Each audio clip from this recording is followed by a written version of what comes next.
જય શ્રી કૃષ્ણ. વિભૂતિ યોગ. વિભૂતિ યોગ એટલે ભગવદ્ ગીતાનો અધ્યાય 10મો. શ્રી કૃષ્ણ ભગવાને કહ્યું કે હે મહાબાહો અર્જુન, ફરી પણ મારા પરમાત્મા નિષ્ઠ વચન સાંભળો. જો કે હું તમારા પર અત્યંત પ્રેમ રાખનાર તમારા માટે હિતની ઈચ્છાથી કહીશ. મારો પ્રભાવ અર્થાત જુદી જુદી વિભૂતિ દ્વારા આવિર્ભાવને દેવગણ અને ભૃગુ આદિ મહર્ષિ પણ ગણ જાણતા નથી, કારણ કે હું બધા દેવતા અને મહર્ષિઓનું આદિ કારણ છું. અર્થાત મારી કૃપા સિવાય કોઈ પણ મને જાણતું નથી. જે મને બધાનું કારણ હોવાથી અનાદિ અજ જન્મ રહિત અને લોકોનો મહાન ઈશ્વર જાણે છે, તે મનુષ્યોમાં સમોહ રહિત થઈને બધા પાપોમાંથી છૂટી જાય છે.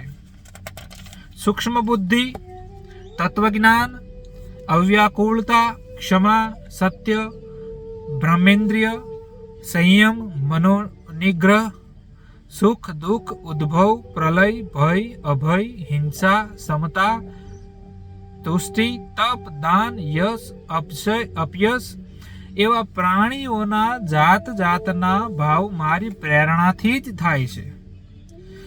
ભૃગુ વગેરે સપ્તઋષિ ગણ અને તેના પૂર્વના સનક આદિ 4 મહર્ષિઓ તથા સ્વયંભૂ આદિ 14 મનુ મારા ભાવવાળા બધા મારા સંકલ્પ માત્રથી ઉત્પન્ન થયા છે. ભૃગુ સનકાદિઓની બ્રાહ્મણાદિ પૌત્ર શિષ્ય આદિરૂપ પ્રજા છે, જે આ મારી વિભૂતિ અને યોગને સારી રીતે જાણે છે.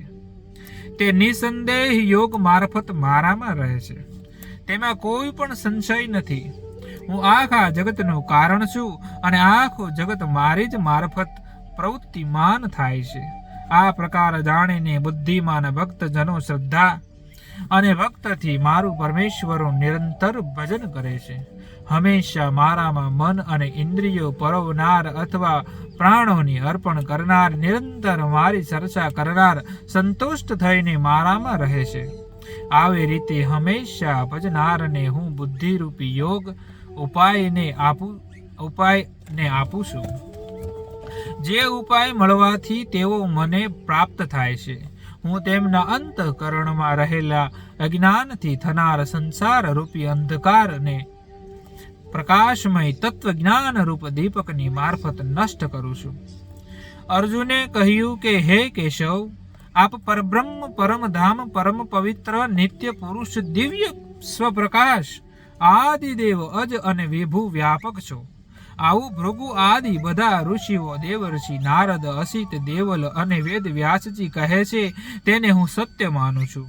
આપના વ્યક્તિ લીલામય સ્વરૂપને દેવતા અને દાનવ જાણતા નથી. હે પુરુષોત્તમ, હે ભૂતોને ઉત્પન્ન કરનાર, હે પ્રાણીઓને ઉત્પન્ન કરનાર, હે દેવોના દેવ, હે જગતપતિ, આપ જાતે જ આપને જાણો છો. આપના સિવાય બીજો જાણતો નથી. તેથી આપ જાતે જ દિવ્ય વિભૂતિઓનું પૂર્ણ રૂપથી વર્ણન કરવાને યોગ્ય છો. તો હે, જે વિભૂતિઓની મારફત આપ આ બધા લોકોમાં વ્યાપ્ત થઈને રહેલા છો, તે હે યોગીન, કેવી રીતે કઈ વિભૂતિઓમાં મારફત ચિંતન કરીને આપને હું જાણું, અને આપ કયા કયા ભાવોમાં મારી મારફત ચિંતન કરવા યોગ્ય છો. તો હે જનાર્દન, આપના યોગ અને સર્વજ્ઞત્વ, સર્વશક્તિત્વ આદિ લક્ષણવાળી વિભૂતિઓને ફરીથી વિસ્તારપૂર્વક કહો, કારણ કે આપના અમૃત રૂપ વચનને સાંભળવાથી મને તૃપ્તિ થઈ નથી.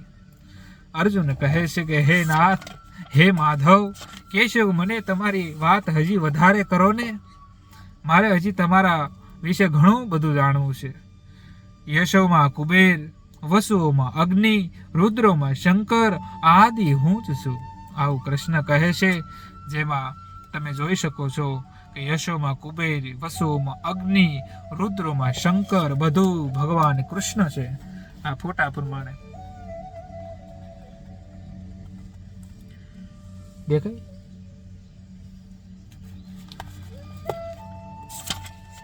એટલે ભગવાન શ્રી કૃષ્ણ કહે છે કે હે કુરુશ્રેષ્ઠ અર્જુન, કુરુશ્રેષ્ઠ એટલે અર્જુન, હે કુરુશ્રેષ્ઠ અર્જુન, હવે હું મારી મુખ્ય વિભૂતિઓને સંભળાવીશ, કારણ કે મારા વિસ્તારનો અંત નથી. હું ગુડાકેશ અર્થાત નિંદ્રાને જીતનાર છું. હું બધા પ્રાણીઓના અંતકરણમાં રહેલો બધાનો આત્મા છું, અને બધા પ્રાણીઓના આદિ મધ્ય અને અંત પણ હું જ છું. તો હે અર્જુન, હું કશ્યપની સ્ત્રી અદિતિના પુત્રમાં વિષ્ણુ વામન, જ્યોતિષીમાં અંશુમાન સૂર્ય, 49 વાયુ, દેવતાઓમાં મરીચી વાયુ, નક્ષત્રોમાં રાશિ ચંદ્રમાં, વેદોમાં સામવેદ, દેવોમાં ઇન્દ્ર, ઇન્દ્રિયોમાં મન, જે આપણે 10 ઇન્દ્રિયો આવે ને એમાં મન, પ્રાણીઓમાં ચેતના, શક્તિ, જ્ઞાન શક્તિ, 11 રુદ્રોમાં શંકર, યક્ષ રાક્ષસોમાં કુબેર. ભગવાન શંકરના 11 રુદ્ર હતા, જેમાં 11મો રુદ્ર હનુમાન દાદા. તો ભગવાન કૃષ્ણ કહે છે કે 11 રુદ્ર એટલે 11 રુદ્ર એમાંથી જે શંકર ભગવાન છે એ હું છું. 11 રુદ્રોમાં શંકર, યક્ષ રાક્ષસોમાં કુબેર, 8 વસ્તુઓમાં અગ્નિ, પર્વતોમાં સુમેરુ પર્વત, પુરોહિતોમાં દેવતાઓના મુખ્ય પુરોહિત બૃહસ્પતિ, સેનાપતિઓમાં સ્વામી કાર્તિક ભગવાન શંકરના મોટા પુત્ર, ગણેશથી મોટા, એ સેનાપતિ હતા દેવલોકના. એટલે એમ કહે છે કે સેનાપતિઓમાં જો કોઈ શ્રેષ્ઠ હોય તો કાર્તિક, તો એ હું છું. સેનાપતિઓમાં સ્વામી કાર્તિક, સ્થિર જળાશયોમાં સમુદ્ર, મહર્ષિઓમાં ભૃગુ, પદાત્મક વચનમાં એક અક્ષર એટલે ઓમકાર, સ્રોત સ્માર્ત યજ્ઞોમાં જપ યજ્ઞ, સ્થિર રહેનારોમાં હિમાલય પર્વત, બધા વૃક્ષોમાં પીપળાનું વૃક્ષ, દેવર્ષિઓમાં નારદ, ગંધર્વોમાં ચિત્રરથ, સિદ્ધોમાં કપિલ મુનિ, ઘોડાઓમાં અમૃતને માટે ક્ષીર, સમુદ્રમાંથી મંથનથી ઉત્પન્ન ઉચ્છેશ્રવ નામનો ઘોડો, હાથીઓમાં ઐરાવત હાથી, મનુષ્યોમાં રાજા આયુધો શસ્ત્રો માજ વજ્ર, ગાયોમાં કામધેનુ, અને સંતાનોપતિપતિના કારણભૂત કામદેવ હું જ છું. તો હે અર્જુન, સાપોમાં વાસુકી, નાગોમાં અનંત શેષનાગ, જળાચરોમાં વરુણ, પિતૃઓમાં અર્યમાં, શાસન કરનારાઓમાં યમરાજ, દૈત્યોમાં પ્રહલાદ એટલે હું ખબર, દૈત્યો એટલે કે દાનવ રાક્ષસો. એમાં કોઈ સર્વશ્રેષ્ઠ થઈ ગયું હોય ને તો કોણ? તો કે એ હિરણ્યકશિપુનો દીકરો એટલે પ્રહલાદ, બાલીનો બાપા. બરોબર, વાલીના બાપા પ્રહલાદ. એટલે કે દૈત્યોમાં સર્વશ્રેષ્ઠ જો કોઈ દૈત્ય હોય તો પ્રહલાદ, તો એ હું છું. વશ કરનારાઓમાં અથવા ગણના કરનારાઓમાં કાળ એટલે કે સમય, પશુઓમાં સિંહ, પક્ષીઓમાં ગરુડ, પવિત્ર કરનારાઓમાં અથવા વેગવાનોમાં વાયુ, શસ્ત્રધારીઓમાં રામચંદ્ર અથવા પરશુરામ, માછલીઓમાં મકર, તિમિંગલ નામની માછલી, નદીઓમાં જાહ્નવી ગંગા, સૃષ્ટિઓમાં આદિ અંત મધ્ય, વિદ્યાઓમાં આધ્યાત્મ વિદ્યા, વાદીઓમાં સિદ્ધાંત, અક્ષરોમાં અકાર, સમાસોમાં ઉભય પદમાં પ્રધાનતા હોવાથી દ્વંદ્વ સમાજ છું. અક્ષરોમાં અકાર. હવે આપણા ગુજરાતીમાં બધા સમાસ પ્રયાસો કરવાના આવતા, આપણને ખબર હોય તો દ્વંદ્વ સમાજ ને મને ભૂલાઈ ગયા એવા.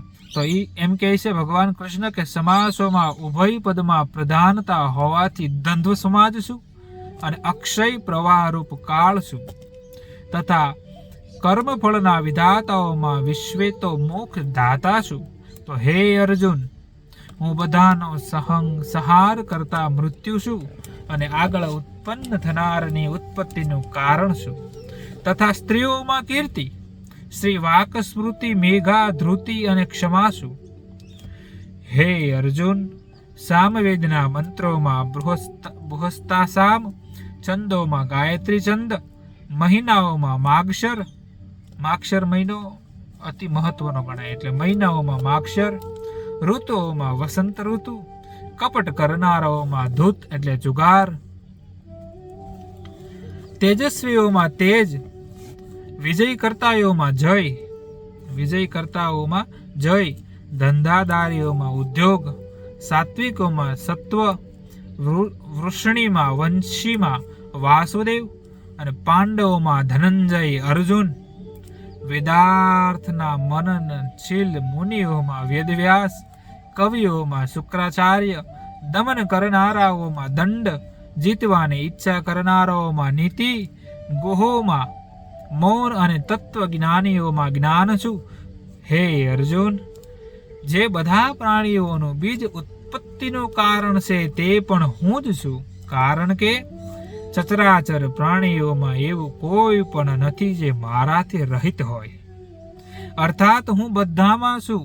તો હે પરમ તપ અનંત હોવાથી લીધે મારી દિવ્ય વિભૂતિઓનો અંત નથી. આ તો મેં વિભૂતિઓનો વિસ્તાર ટૂંકમાં જણાવ્યો છે, જે ઐશ્વર્યયુક્ત, સંપત્તિયુક્ત, પ્રભાવ બાળયુક્ત સત્વ વસ્તુ છે. તે બધાને તમે મારો તેજના અંશથી ઉત્પન્ન માનો. અથવા હે અર્જુન, આ બધી વિભૂતિઓને જુદી જુદી રીતે જાણવાનું તમારે કયું કારણ છે? આ બધા જગતને મારી યોગ માયાના અંશથી ધારણ કરીને હું રહેલો છું. મનને મારામાં પરોવીને પરમાનંદનું મને તમે રૂપ મેળવશો. અર્જુને પ્રશ્ન કર્યો કે હે પ્રભુ, તમે કહો તમે વ્યાપક છો, બધામાં તમે અને તમે બધામાં, બધી જ વસ્તુ તમારામાં અને તમે બધી જ વસ્તુમાં, તો મને તમે વર્ણન કરો. એટલે ભગવાન કૃષ્ણએ કેટલું બધું વર્ણન કર્યું. માછલીઓમાં શ્રેષ્ઠ હું છું, પાંડવોમાં શ્રેષ્ઠ અર્જુન છું, 11 રુદ્રમાં શંકર છું. એટલે કે બધી જ વસ્તુમાં હું છું. તો તને હવે ભગવાન છેલ્લે શું કહે છે કે આ બધી વિભૂતિઓને જુદી જુદી જાણવાનું તમારે કયું કારણ છે? તમે એવું કેમ નથી માનતા કે બધે જ હું છું? જે કોઈ વસ્તુ દુનિયાની એવી બાકી નથી જેમાં હું નથી. ભગવાન કૃષ્ણ આવું કહે છે. તો ઇતિ શ્રી ભગવદ્ ગીતાના શ્રી કૃષ્ણ અર્જુન સંવાદમાં વિભૂતિ નામનો 10મો અધ્યાય અહીંયા સમાપ્ત થાય છે. અને ભગવાને ઘણું વર્ણન કર્યું. જય શ્રી કૃષ્ણ.